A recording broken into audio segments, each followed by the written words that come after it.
Relief. Adani Hindenburg కేసులో supreme కీలక తీర్పు. సిట్ విచారణకు నిరాకరణ సత్యమేవ జయతే అంటూ ఆదాని ట్వీట్. ఆదాని హిడెన్బర్గ్ వివాదంలో సర్వోన్నత న్యాయస్థానం కీలక తీర్పును వెల్లడించింది. ఈ కేసులో సిట్ విచారణకు నో చెప్పింది. రెగ్యులేటరీ సంస్థ ఫ్రేమ్ వర్క్ లో తాము జోక్యం చేసుకోలేమని స్పష్టం చేసింది. ఈ కేసులో సెబీ తన ఇన్వెస్టిగేషన్ కొనసాగిందని సూచించింది.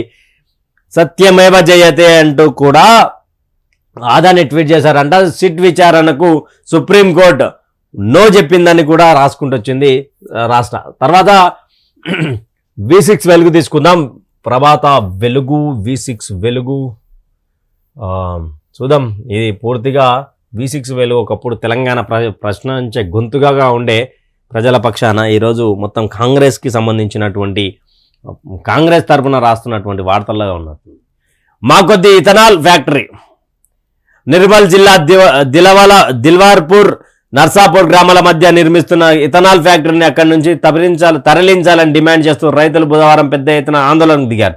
పనులను అడ్డుకొని కంపెనీ ఆఫీసును ధ్వంసం చేశారు. నిర్మాణ సామగ్రితో పాటు ఒక కారును నిప్పుపెట్టారు. దీంతో ఉద్రిక్తత చోటుకుంది. మాకొద్దు ఇథనాల్ ఫ్యాక్టరీ, మాకొద్దు ఈ ప్రాణ నష్టాలు, దానివల్ల వచ్చేటువంటి ఇబ్బందులతో మేము బాధపడలేమని చెప్పి ముందుగా ఈ నిర్మల్ జిల్లా పోరాటాల గడ్డబ్బా అది. దానికి సంబంధించి వాళ్ళు వద్దన్నారంట. స్మితా సబర్వాల్ ట్రాన్స్ఫర్.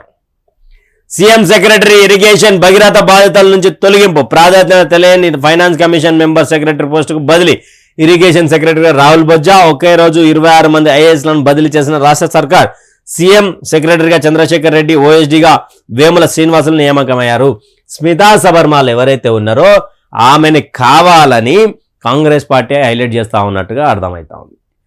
బీఆర్ఎస్ పార్టీతో ఇక్కడ 3 శాఖలకు చేసినటువంటి ఆమె సీఎం సెక్రటరీ, ఇరిగేషన్, భగీరథ బాధ్యత, మిషన్ భగీరథ బాధ్యతలు ఉన్నటువంటి ఆమెను ఎలాంటి ప్రాధాన్యత లేని ఫైనాన్స్ కమిటీ సెక్రటరీగా నియమించారని V6 వెలుగు రాసుకుంటూ వచ్చింది. మరి ఆమె బీఆర్ఎస్ మనిషిగా ఆమెను గుర్తిస్తుంది కాబట్టి ఆమెను అక్కడ ఎలాంటి దానికి సంబంధం లేనటువంటి దాంట్లో తీసుకోయారని కూడా చెప్తున్నారు.